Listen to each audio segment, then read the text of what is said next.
Sveiki, gerą dieną. Žiūrėkit, dar vienas automobiliukas, dar vienas BMW. Baltos spalvos, gražus X1, X-Drive'as, visų varančių ratų sistema, 2 litrai dizelis.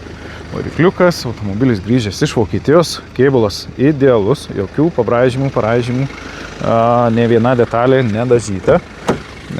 Salonas tvarkingas, niekas nesuplyšę, nesulūžę. Turi šildomas sėdynės, ksenon žibintus, navigacija, laisvų rankų įranga, ridos turim 2 KEM 6, ridos fiksuotos, Vokietijoje praeita techninė apžiūra visai neseniai, galioja apžiūra iki 27 birželio. Tai va, toks automobiliukas kainuos apie 7,5 tūkstančio, tikrai smagiai važiuoja, tikrai patikimas ir tikrai tarnaus dar ilgai. Ką domina, toks automobiliukas galite įsigyti su gera arba bloga kredito istorija.